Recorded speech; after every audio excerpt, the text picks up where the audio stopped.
Good morning, I'm Annie Larkin, the Associate Curator of Public Programs at the Amerind Museum, and welcome to the Navajo Nation and the COVID-19 Pandemic with Professor Jennifer Nez Denetdale. On February 20th at 11 a.m., Amerind will host a free online talk called Far From Isolated, Resilience and Adaptation Among the Raramuri in the 20th Century with Jose Miguel Chavez Lieva. He is a PhD candidate in Borderlands History at the University of Texas at El Paso. Please visit our website, amerind.org, or the events section of Amerind's Facebook page for registration details. I would now like to introduce Amerind's President, CEO, and Chief Curator, Dr. Eric Haldal. Good morning, everyone, and thank you, Annie, so much. Annie Larkin, our Curator of Public Programs, is the force behind all the wonderful programming and all the digital details that you see today. I want to thank all of you for joining us for this talk, The Navajo Nation and the COVID-19 Pandemic, with Dr. Jennifer Denetdale, Professor of American Studies at the University of New Mexico. Professor Denetdale has spoken at Amerind on a couple of prior occasions, and we are always grateful for the expertise, scholarship, and insight that she has shared with our audience. I'm honored to be able to welcome her back to Amerind today. I would also like to take a moment to acknowledge where Amerind is.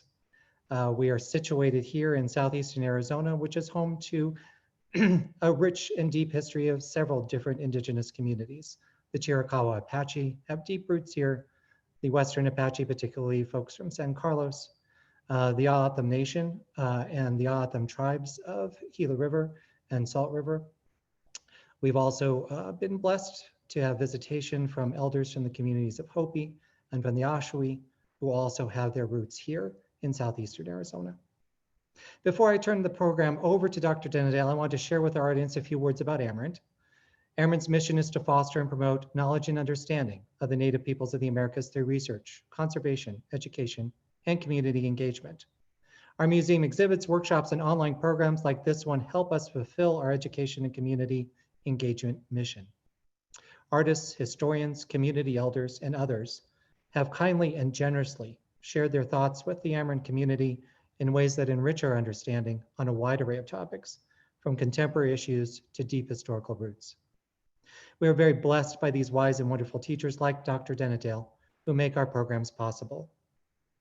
Our Amerind community, all of you, are also critical in making these programs possible.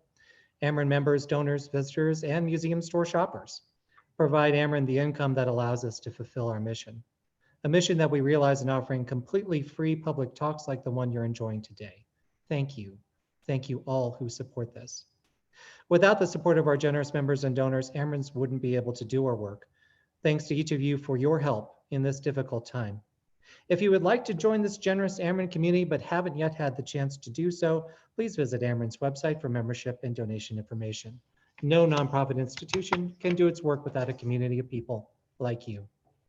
As the COVID-19 pandemic still rages, Amerind is committed to bringing great programs to the safety of your homes, programs that we will continue 2 to 3 times each month throughout the coming year. Please watch our website or sign up for our weekly email announcements to learn the latest. Now it is my great honor to introduce our speaker, Dr. Jennifer Nez Denetdale.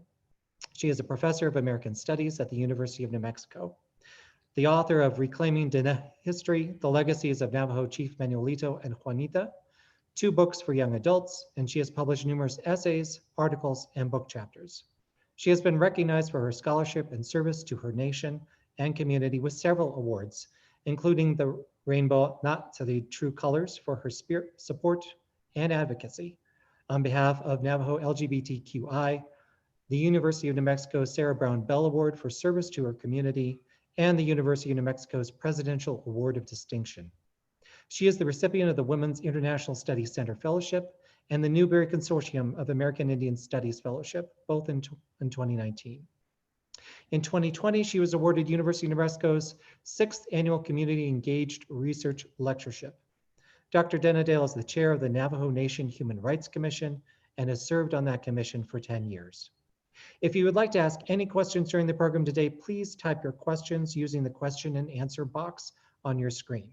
We'll be gathering those questions together to share with Professor Denetdale over the course of today's program so that she can take those at the end. Thank you once again for joining us today.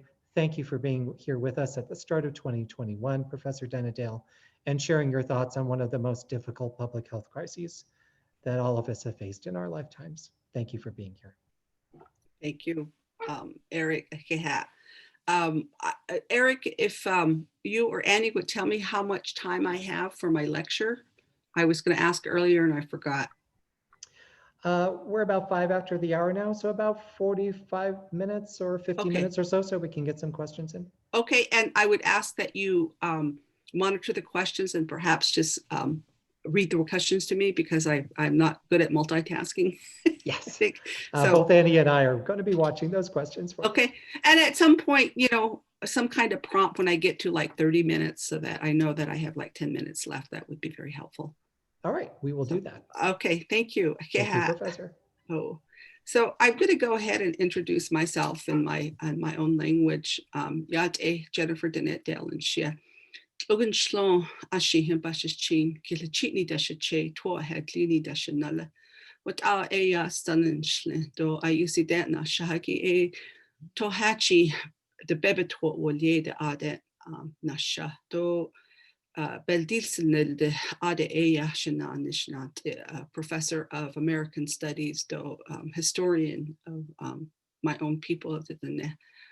So I'm very thankful and grateful to the Amerind Institute for bringing me on once again as part of their programming. I've been to Amerind a couple of times which is located in southern Arizona, and it's absolutely quite beautiful country. And so I'm grateful for our relationship. I also want to acknowledge that I understand in the audience is my vice chair of the Navajo Nation Human Rights Commission, the Honorable Steve Darden, who is also one of our traditional practitioners. And I am always filled with such appreciation and respect for his guidance in my life, in our commission, as part of the planning that we do on behalf of the Navajo Nation. So I just want to acknowledge the Honorable Steve Darden, who's in the audience, I understand. I'm going to go ahead and start, and I'm going to share screen a presentation slideshow that I put together. And the title that I have here, De Kosensa Nsagi 19, Building the Perfect Human to Invade an Indigenous Feminist Queer Analysis of the Pandemic on the Navajo Nation. This is a title that I'm using right now for this work in progress, in which I intend to submit for publication as an essay in a book, as a book chapter. So I'd like to start with my presentation now. Spending months of paying attention to the conditions of life for my Diné shapes this presentation and offers my analysis on how the US settler state requires the death of Indigenous people in order to make its claims to sovereignty. And second, that the US remains a settler society whose multicultural, liberal, and democratic structure and form of governance is always not innocent. Its criminality requires legitimizing Indigenous dispossession over and over. This settler project is always gendered and murderous, always criminal. Third, this work in progress is my way of continually naming the structures of US settler colonialism that seeks to destroy Indigenous life because it gets in the way of capitalism, of development and progress. As the Mohawk scholar Audra Simpson asserts, the US settler nation lauds itself on gifting democracy to Indigenous people. However, this gift actually criminalizes Indigenous life and strives to eliminate us as Indigenous people through its structures. It is to these structures of settler colonialism and its handmaiden capitalism that I offer my take on COVID-19 in Navajo country. But it is not always, as is said in the Game of Thrones, the winter is here. For Indigenous people and the Diné map the way out of multiple crises. And I turn here to the generative community organizing practices of the Diné scholar, Melanie K. Yazzie, who declares that struggles over life and death continue to shape the persistent refusal of Diné to acknowledge and accept the violence of liberal development ideologies. It is a refusal couched in a Diné tradition of resistance and that values in life. Diné named COVID-19 19 when Navajo officials consulted with those who hold knowledge of the old stories and connected the virus to our stories of monsters who killed our people. By January 30th, 2020, the World Health Organization declared the virus an epidemic of worldwide concern. On July 20th, the Center for Disease Control reported 106,932 cases of COVID, with 59,260 new cases, with a total of 132,855 deaths. And for that day, 799 new deaths. The pandemic in the US was cause for almost the rest of the world to ban Americans from their borders. On April 10th, COVID-19 cases on tribal lands were more than 4 times the rate in the US. By May 18th, the Navajo Nation's rates surpassed all the states, including New York, which had been the pandemic's epicenter. On June 26th in South Dakota, Native peoples made up half of the confirmed cases of the coronavirus. After 6 months with a lull in the rates of infections and deaths, we are now experiencing another round of the virus spread. Yesterday, on Friday, Navajo Nation health officials reported 237 new deaths, new coronavirus cases, and 22 more deaths. Health officials said more than 213,000 people had been tested for COVID-19 on the reservation, and more than 12,600 have recovered. The latest figures increased the tribe's totals since the pandemic began to 24,776 cases and 866 known deaths. Reports of some of the new deaths were delayed. Deaths not related to COVID, long-term illnesses, or old age exacerbate our sorrow. It was the middle of March when we began to hear about the virus and the advice to sanitize your spaces and wash your hands. I took my last plane trip to Winnipeg, Manitoba to visit with the Indigenous faculty and students at the university, a trip I considered a brief break from 24 hours care for my mom, who was courageously battling cancer in my home. Upon my return, we had to send her to the ER and subsequent hospitalization. I could not be with Mom because I had been out of the country within the last 14 days. In what would be the last days of her life, she listened to my sisters and I talk about the public health concerns, the hoarding of toilet paper and sanitizing products, and having extra food on the shelves. Having grown up on Diné post-livestock reduction, which was also the Depression era,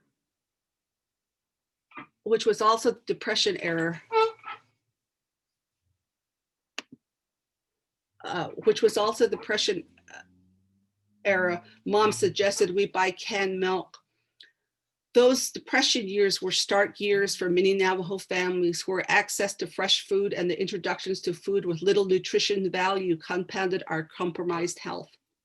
Our people's diet was changed in the aftermath of the American War on us, 1863 to 1868, and the war took different forms, setting the stage for COVID to prey upon us.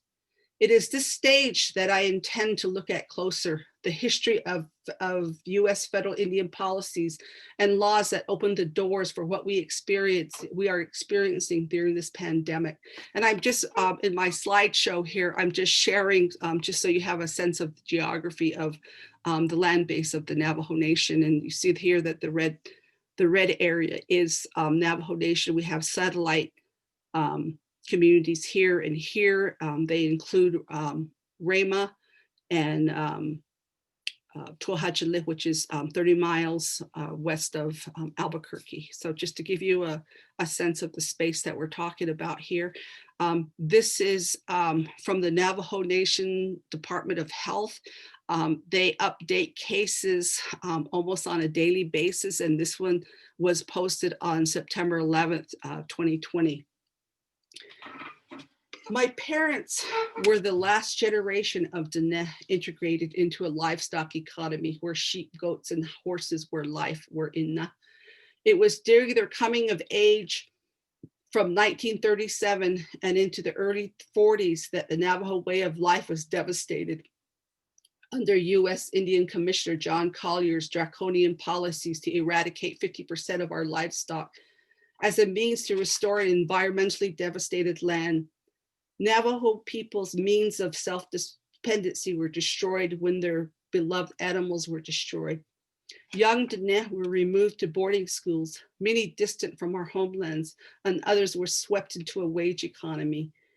These were part of the plans to scatter Diné beyond Denetdale because the land was deemed too small and without the resources needed to sustain the population. The migration of Diné was a deliberate attempt to eliminate us as Diné, for we were to disappear into the border towns and urban spaces. The devastation of a subsistence system engineered by federal officials began in the post-livestock reduction era and targeted the development of our natural resources, not to benefit the Navajo people, but to create the urban Southwest we see today. These historical conditions, wrought first with the military defeat of the Diné in 1863, our forced removal to a concentration camp for 4 years, and then their return to the homeland where they came under American rule and faced relentless assaults on a way of life, are the structures of how the monster comes to feast on our body today. On March 17th, 2020, international attention turned to the Navajo Nation in the southwestern US as Navajo reporter Arlissa Vicente relayed confirmation that a 46-year-old Navajo man had tested positive for the virus. The Diné had a travel history and was from Chichilpetwa, Arizona, a community that would soon be spotlighted in national and international news as a virus hotspot, when it was revealed that Navajos had attended a Nazarene Zone rally at the Chichilpetwa Church and then returned to their own communities of Cameron, Coppermine, Kaibetwa, Lecce, Tonalea, Red Lake, and Navajo Mountain. 2 Diné died, one confirmed to have attended their rally, and both had respiratory symptoms associated with the novel coronavirus. By June 1st, the Navajo Nation reported 5,250 positive cases, 1,745 recoveries, and 241 deaths. The virus left very few of my relatives untouched by the scourge.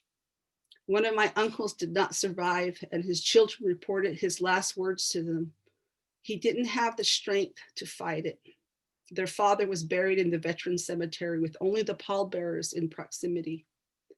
In the Shiprock area, 3 siblings buried their mother, father, and brother and watched the burial services remotely because they had also contracted disease.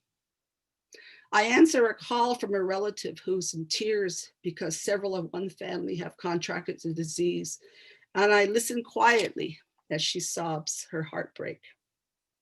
I cried along with the Navajo Nation as we learned of a popular local band's lead singer's death. In my extended kin relations, in the span of 5 months, 3 siblings have died, 1 from COVID and 2 from other illnesses, bringing us to think about who will be left to care for home places, places that had been established by their parents who had lived in the transition period away from the livestock economy.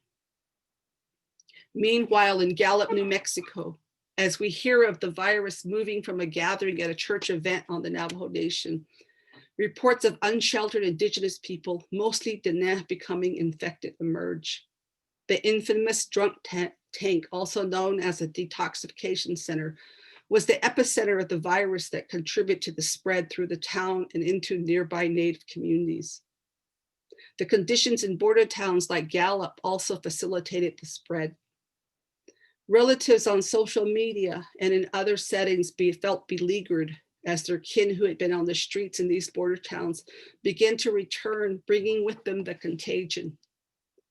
Border towns' leadership and residents, unwilling to humanely deal with the conditions they created, unsheltered on the streets, alcohol-soaked environments, and profiting off our misery, are directly responsible for the invasion of the monster. The Gallup Indian Health Center, the Gallup Indian Health Service Hospital, one of several that provide what medical treatment they are able. They are always understaffed and under-resourced.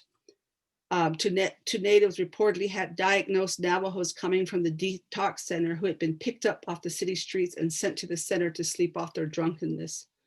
Wholly unprepared, the hospital and the detox personnel allowed the infected patients to leave their premises, where they then moved through the town's business district, the impoverished areas, and to their communities on the Navajo Nation.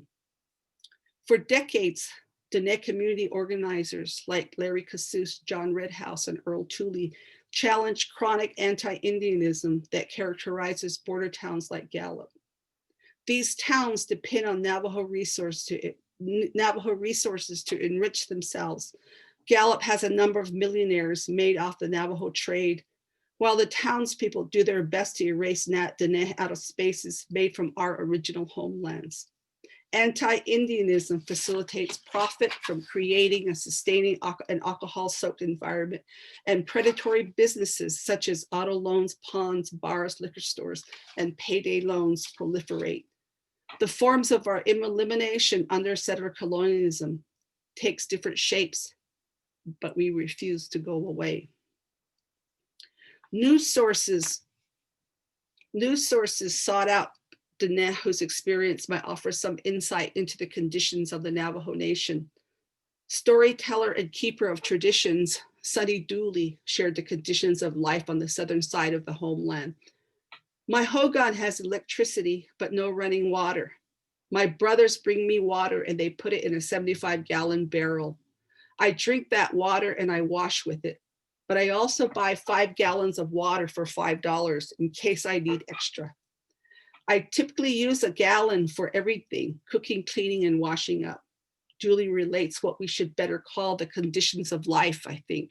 She writes, we have a lot of cancers in our community, perhaps because of the uranium, and we have many other health issues that makes the virus so viable among us. We have a lot of diabetes because we do not eat well, and a lot of heart disease. We have alcoholism. We have high rates of suicide. We have every social ill you can think of, and COVID has made these vulnerabilities more apparent. I look at it as the monster that is feasting upon us because we have built the perfect human for it to invade, unquote. As the disease devastated our people, we knew immediately the conditions that have made possible the monster feasting upon us. The social, health, and economic disparities have been recognized as the factors that leads to a second wave and then another surge in November. Consider these pre-pandemic statistics. Native people are 50% more likely than others that have a substance use disorder, are 60% more likely to commit suicide, are twice as likely to die during childbirth, are 3 times more likely to die from diabetes, are 5 times more likely to die from tuberculosis, die on average 5 years sooner than any other American, and have 50% less access to IHS if they are low income and uninsured. Besides the healthcare disparities and access to healthcare, other conditions for Navajo people are repeated by the media. The living conditions where several generations live in one house or a one-room hogan leads to a failure to social distance. Relatives returning from border towns streets are difficult to turn away. Relatives fretted that the returning person was positive, leading to conflict and escalating the stress. The Navajo Nation has poor infrastructure that is reflected in high unemployment, few businesses, and only 13 full-service grocery stores, a food desert. Because some drive 3 hours to buy food, fresh foods don't have longevity, and so the reliance on canned and processed foods is a necessity. Even though the Navajo Nation holds substantial water rights, at least 40% of households do not have running water. Ironically, even though the Navajo Nation holds impressive water rights under the Wintron's doctrines, our leaders have been ineffective in claiming our rights. Rather, as many a scholar and community organizer have pointed out, our natural resources like water, coal, gas, and oil, and the vast open space of unpolluted air have been hijacked to feed the monster of capitalism. The cities of Los Angeles, Phoenix, Albuquerque, Las Vegas, and Tucson exist because of the theft of Navajo and Hopi resources, including coal, uranium, and water. Fresh air is also a commodity exploited to build the modern urban Southwest.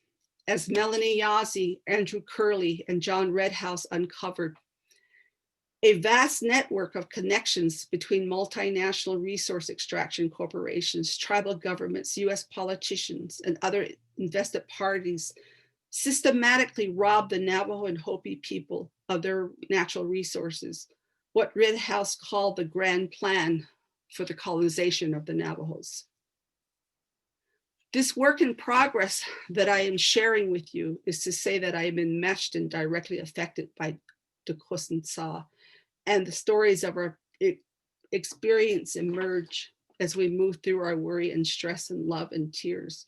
The stories are a web of connections that reveal the conditions that make ravaging the Diné body possible, and the set of kinship networks that are remade as we refuse through care, compassion, and generosity.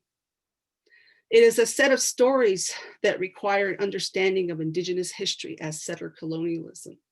As the Lakota historian Nick Estes tells us, quote, "There is a common myth in US history that most Indigenous people did not die because of active killing, welfare, and genocide, but rather as a result of outbreaks of diseases that ravaged our people across the centuries. Conditions of deprivation that intensified in the face of war, which meant mass starvation, deprivation of resources, such as access to sanitary conditions, water, food, shelter, or the dependence on rations as a means of survival. Indigenous people live in a continuous state of war as the US seeks to eliminate us." So we are familiar with bioterrorism as it relates to infectious disease. Upon their arrival into the so-called New World, the carriers of the smallpox brought death to about 90% of the Indigenous people, from which the Indigenous people never recovered. Historically, Indigenous peoples were disproportionately affected by pandemics and millions died. In the 1918 pandemic in the Southwest, only 85 of 140 people at San Ildefonso survived. And in many places, deaths were not being recorded, so the numbers are unknown. We are the survivors of a 500-year-old settler war that has not ended. By July, the 5th month, a second wave of the disease surged as the Trump administration absolved itself of any responsibility for the infection and death rates. The virus, for which there is known preventive or cure, has become the source for political division and a weapon for white supremacy to destroy the US economy and re-entrench disparities that are now blaringly manifest as communities of color are drastically affected by the infection, and they suffer the highest infection and death rates. Across the US, tribal nations followed the CDC's guidelines and enacted some of the strictest measures of safety and protection, even as they battled with the federal government for funding to address the virus spread. In New Mexico and Arizona, counties with significant Native and Navajo populations, leaders closed roads to their communities and enacted weekday curfews and weekend lockdowns in efforts to slow the virus spread. The public offered money, food, water, and personal protection supplies as part of the relief effort.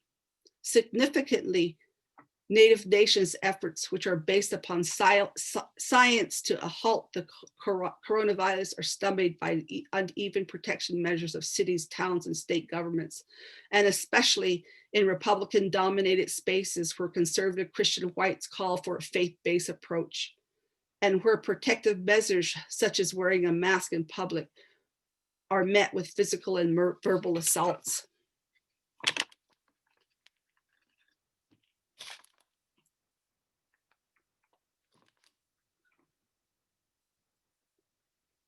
Public health officials Indigenous leaders and scholars declared that the root cause of the virus rapid spread into communities where inequalities, poverty, disparities are the conditions of life. Essentially, the conditions of death reveal why the communities would become hotspots. As critics declared, the virus indeed is not equal opportunity. We have been left with deceptive and deadly information. The perception that this is a jet setter's disease or spring breakers disease or a Chinese virus, as the sitting president has said, must be refuted. The idea that this virus is an equal opportunity killer must itself be killed. National media's attention to the virus is tainted with economic elitism as we participate in or witness the rebuking of people of color who cannot seem to stay home, who must for survival go to their jobs, who live in crowded housing conditions, and who now expose their vulnerable bodies for more scrutiny because we live in food deserts. On the Navajo Nation, we are treated to thoughts that our traditions of living in extended families in close quarters is our downfall. We listen to public expressions that maybe this is our holy people warning us to return to tradition. I cringe when I hear these sorts of laments because they sound too much like fundamentalist Christian Navajos among us who believe that their God will deliver them from the crisis. We must keep in mind the historical conditions of settler violence that made the unleashing of the monster on our Indigenous and Diné bodies. Diné journalist Sunny Chile published some important pieces on how the pandemic is affecting Diné. As she denoted, quote, "There's no safe haven today on the Navajo Nation, where generations of families have lacked running water, food, electricity, indoor plumbing, safe housing, and access to health care, the basic necessities for fighting disease," unquote. Her interview with the elder Chiliyazi of Shiprock, New Mexico, who is known for his advocacy for Navajo civil and human rights, shares his thoughts on how our people are coping. Yazi says, "Everyone knows someone who has struggled with COVID-19 or died from it. Each day brings a new round of worry, grief, and fear." Yazi says for him, it's been a time of reflection, of trying to understand what is happening. He reflects, quote, "The world is in great disorder. The equilibrium of the earth is greatly upset," unquote. And perhaps, quote, "The pandemic is the great discipline whip of the earth from having irretrievably damaged the earth. And this virus is a force to be reckoned with. It is alive with death." The two thoughts from Dooley, whom I cited earlier, and Yazi, center the history of US treatment of its Indigenous people, which sets us up for the monster to feed upon us, how settler colonialism with its twin monster, racial capitalism, sets the terms for the devastation of our communities and the communities of color. But it's not just these communities that are affected, for what we speak of is called climate change. Heidi Stark maps the criminality of settler nations, Canada and the US, by demonstrating how Indigenous resistance in the 19th century was recast as criminal activities, laying out the techniques and taxonomies of empire that enabled the settler state to constrain Indigenous political authority, domesticate Indigenous nations within the settler state, while producing the settler nation state and its accompanying legitimating juridical narratives. Stark demonstrates how Indigenous people were criminalized as a means for the settler state to avert attention from their own illegality in the number of ways, including discursively transforming treaties from relations to land cession contracts, thereby disguising the illegitimacy of their settlement. The imposition of colonial law and policies make it possible for the US and Canada to shift and expound the boundaries of both their settler law and nation itself by judicially proclaiming their own criminal behaviors as lawful. Indigenous nations' sovereignty become contained in this liminal space, cast as foreign and then violently remade as domestic in order to subsume Indigenous sovereignty within the bounds of the state. It is these conditions, what Patrick Wolf terms the eliminatory logic of settler colonialism, to steal indigenous lands by any means necessary, and which requires the constant elimination of the native in order to establish itself on indigenous land, that makes death for indigenous people alive. The extension of the criminal jurisdiction shifted from outright war and violence against indigenous people by becoming a war of slow and social death. Moreover, as Audra Simpson and Melanie K. Yazzie point out, the settler state criminalizes indigenous bodies through colonial gendered norms into the national polity in order to domesticate indigenous lands and nations and their lands. For women's bodies represent another kind of order. So too does the queer body represent another possibility of another kind of order. What many indigenous people know as relationality, of kinship, as the basis to order the world. These bodies then are met with fear and subjected to settler violence, and even indigenous violence, because we have internalized settler colonialism. Prior to the pandemic, protests against police violence, against racial inequalities and injustices shook the US. Ironically, the federal government and state leaders rushed to confront protests, calling up state and city law enforcement and the National Guard, spending millions while they lagged at controlling the coronavirus. As Kanega Yamanta Taylor declares, quote, "State leaders have been much more adept in calling up the National Guard and coordinating police actions to confront marchers than they were in any efforts to curtail the virus," unquote. As Indigenous activists and community organizers act in solidarity with Black Lives Matter at another moment of crisis in the US, they also join with Indigenous people to inspire for real change, to address racial oppression in settler colonial nations, and to live Indigenous liberation. Naomi Klein asks, can we imagine a better future? Do we even have the right to be hopeful? Is a world without prisons possible? Are beautiful green public housing possible? A world without borders and caged children, of healed ecosystems, a world where governments fear the people instead of the other way around? Yamanta Taylor asserts, we have to make space for new politics, new ideas, new formations, and new people. Taylor elaborates, if we are serious about ending racism and fundamentally changing the US, we must begin with a real and serious assessment of the problems.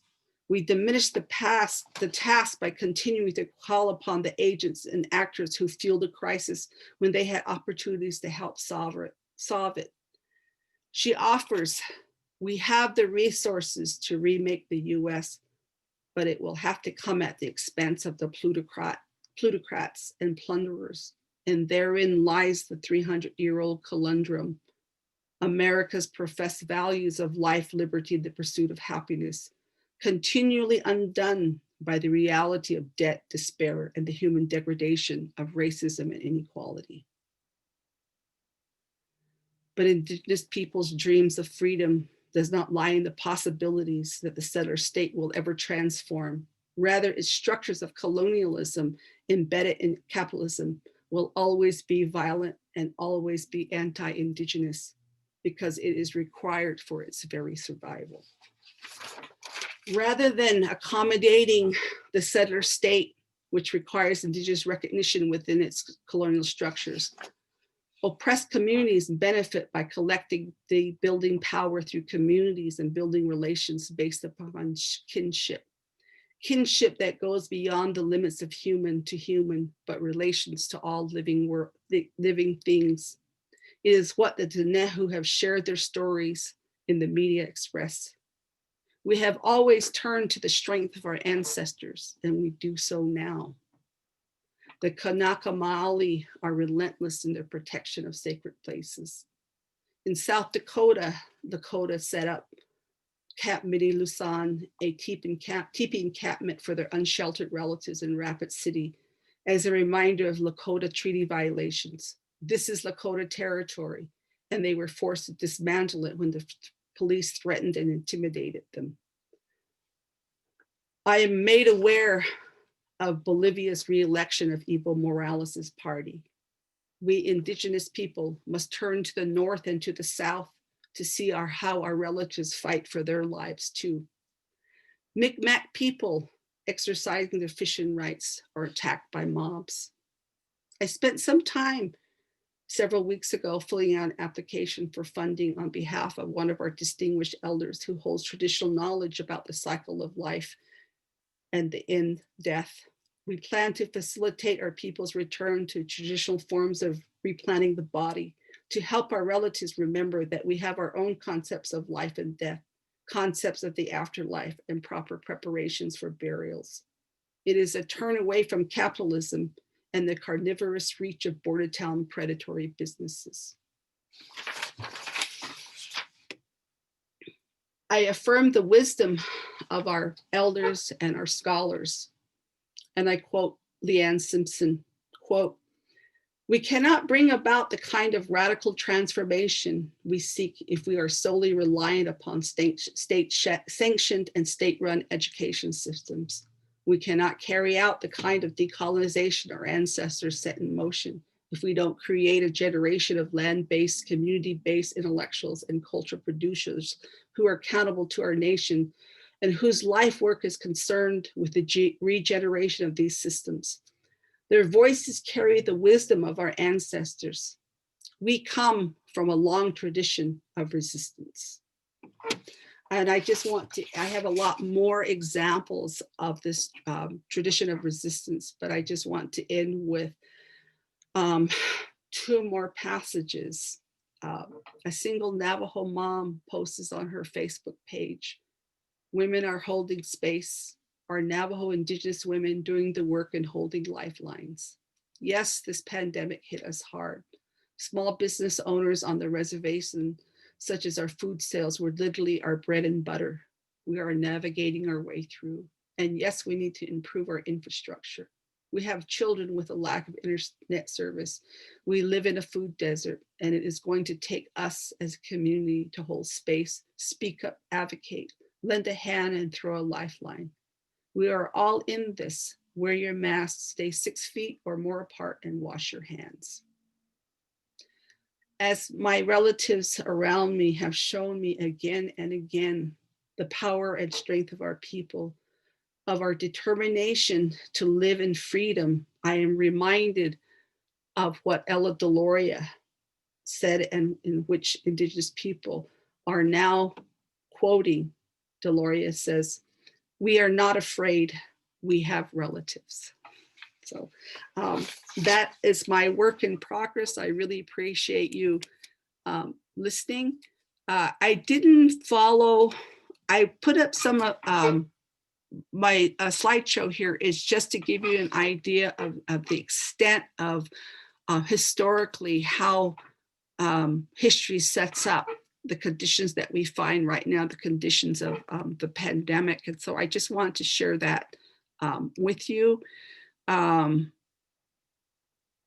My father and my mother, as I said in my talk, were part of the first generation post-livestock reduction who became immersed in this emerging modern Navajo economy, which reflects the US's determination of what stands for development and progress.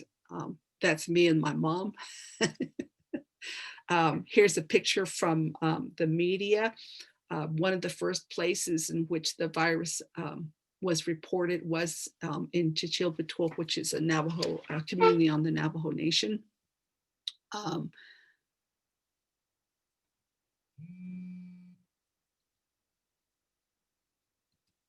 And that's me. And then this is young people in Gallup, New Mexico.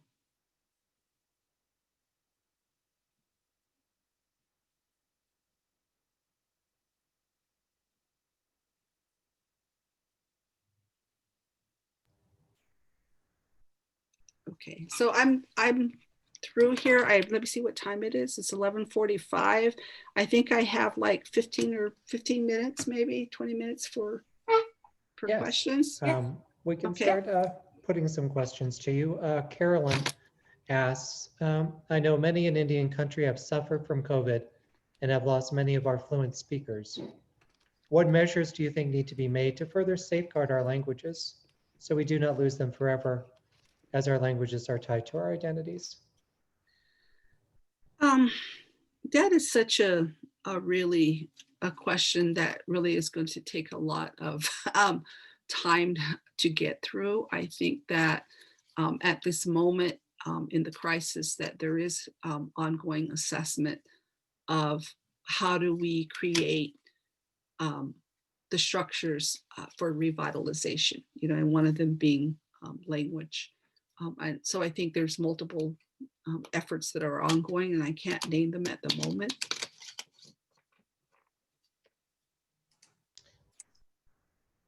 Okay, I have another question, Jennifer. Are there any cooperative practices during the crisis between Western medicine and traditional Diné medicine ways that you are aware of? There actually are. I know that some of the organizations on the Navajo Nation, for example, the Diné History Association, have put together protocols for ceremonies and prayers during this time. They have also, some of the hospitals, for example, the one in Fort Defiance, and other sites continue to relay through media webinars some of the practices that are directly related to how to work through this pandemic, based upon traditional practices and based upon bringing out, talking about and making a list of some of the herbs that are available to help with when a person, before and when a person contracts COVID. And what books can you suggest on Native people's experience for K through 12 that are appropriate developmentally to speak to justice and also Native culture? What, could you repeat the question? Of course. What books can you recommend on Native people's experience for our K through 12 schools that are appropriate developmentally to speak to justice and also Native Navajo culture? There's so many books right now. I'm primarily a person who is immersed in the academic world, and I've just gotten really kind of exhausted myself on reading academic writings, monographs, and I've been reading a lot of fiction and poetry. In Canada, First Nation writers speaking to young people have just been incredible in terms of the turnout. Some of these books for young people deal directly with the Indigenous people's Holocaust and Indigenous people's horror. And so horror fiction and fiction that deals with the apocalypse have been very useful. Indigenous writers and their fiction, their poetry indicate that there is another world with the collapse of the capitalism, which has been less than kind to Indigenous people. And so there's quite a bit out there. And I think that if you just Google certain words, you'll find quite a bit out there. And it's been works that I've been reading, and it's really eerie to see how very well they have reflected this concern about the apocalypse. Of course, as Indigenous people and Diné people say, we have already gone through the apocalypse. Ours started in 1863 when we saw our world forever changed under American conquest. All right. And how did you feel that the news media covered the nation in 2020?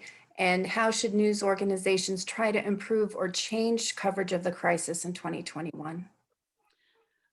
We knew Indigenous people in Diné, and I think that was one of the my reasons for writing this work in progress, is that we knew immediately why there was such high rates and why there was such a rapid spread on the Navajo Nation. And that's true with other indigenous nations as well. And it's directly related to the lack of an infrastructure. You know, as I mentioned in my work, that the Navajo Nation has an impressive water rights, and yet 40% of our people don't have access to running water. Our water flows to create urban spaces like Phoenix and Tucson and Los Angeles, you know. And so in the larger picture, when you think about the direction and the future of indigenous people and of the Diné, we really have to begin to think about creating a viable infrastructure on the Navajo Nation. 70 cents of every Navajo dollar flows into these border towns because there is such a poor infrastructure on the Navajo Nation. And so I think that this is an opportunity also to think about how we create a viable self-sustaining economy on the Navajo Nation. Do you by chance know any specifics about what is being done that is working for the Navajo and Hopi communities to reverse the problems that are currently happening?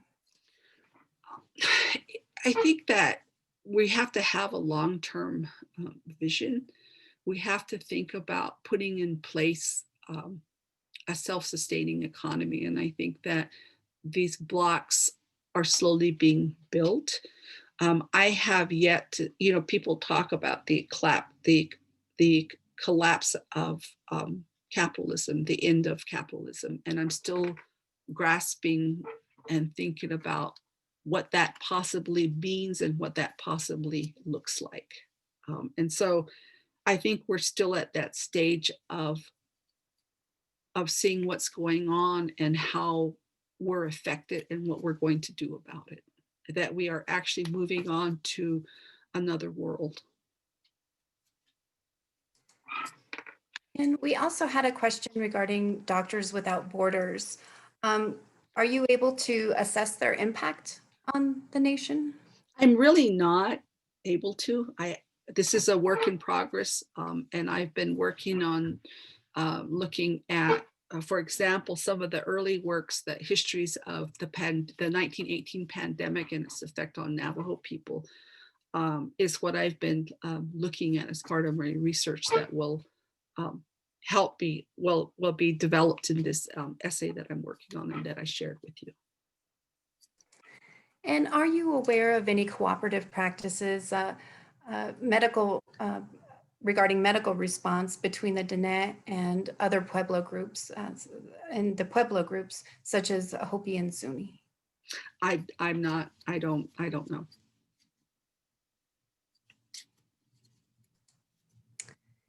And the next question is, sorry, pulling it up here.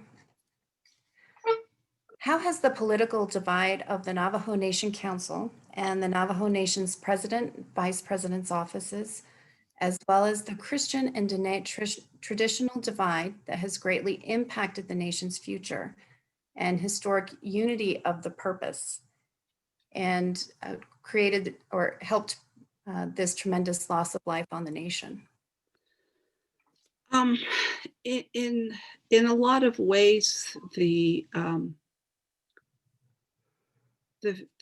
lives of indigenous people and the condition of Native nations are intertwined with the settler state. And so my interest as a historian, as a Diné scholar, someone who respects our traditional knowledge, is to continue to see how as in my work, what I just shared with you is that how our lives and our conditions are intertwined with the settler state, and that we continually, as indigenous people and as Diné, really need to look inwards and to think first of our sovereignty and our self-determination as citizens of our respective indigenous nations. and to look critically at the way in which our citizenship and our loyalties to the US also shapes the way in which we make plans for our Navajo Nation, for example. And so that's one area that, you know, I've been looking at critically. And that's the best way I can answer that question. And are you aware if a vaccine program has started on the nation? And if so, do you know if people are accepting of taking the vaccine? A lot of my information, I'm in Albuquerque right now, and I'm isolating, and I've not been home. My home community is Tohatchi. I've been to Tohatchi twice since April, since the pandemic. I've been three times through Gallup. One was last week just to deliver a gift, some gifts to my grandson who lives in Gallup. But every day, most days, I get calls from relatives. I keep contact with people through social media or just calling people. And I do know that people are getting the vaccine. My sister is a healthcare worker. She did receive her vaccine and her second inoculation. So at the same time, as you see reflected in the rest of the US, some healthcare workers are also refusing the vaccination. And then I read some accounts that say that at the rate that the US is vaccinating, it's going to take 10 years to see a fully vaccinated population. So the Navajo Nation, often its practices and its thoughts are also reflected in the larger US's thoughts and practices. We have time for about 2 more questions. And one question is, how has education of young people been impacted through the COVID-19 pandemic on the nation? Could you repeat the question, please? Of course. How has the education of young people been impacted on the Navajo Nation? So a couple of weeks ago, we're grandmothers, me and my sisters. I have 3 sisters and 1 brother, so there's 5 of us. And they will send me pictures, and my sister sent a picture of our Nully, our granddaughter. And she's sitting with her in her van at the local elementary school because the internet has gone out at home, and they're having to use the internet, which is free access at the elementary school. It's had a severe impact, and I do think that the education disparities that were there pre-pandemic are compounded and exacerbated by the pandemic. And our last question is the most asked, and I think understandably so, is people to know how they can help. You know, I had intended to put together a list of websites, a last slide of places that you can donate. And maybe I'll talk to Annie and see if I can get that list to you, and then you can go back to Amerind website and I can put that up. But there are a number of organizations that are on the ground and who are delivering supplies to people who are in need. But there are a number of organizations. I also want you to remember, as you think about donating for relief, that there's a large population of Diné and Native peoples who live in urban spaces, and many of them are unsheltered and who lived on the streets of, for example, like Gallup, Albuquerque, Phoenix. They are also in need of relief. Many of those places that provided services to our unsheltered have shuttered their doors. And so that also compounds the problems of our people who are on the streets. Well, we thank you so much for your time today. Thank you. This is such an incredibly important topic, and we appreciate the background and your expertise and sharing everything with our audience. And Eric, do you have any remarks that you would like to say? We're so fortunate to be able to learn from you today again, Jennifer, as we've learned from you, and our thoughts and prayers go out, and hopefully some concrete help goes out to all the people who are affected in this crisis. Thank you so much, Jennifer. Thank you. Thank you for having me, and thank you for all of you for your time. Thank you all. Take care now. Bye-bye.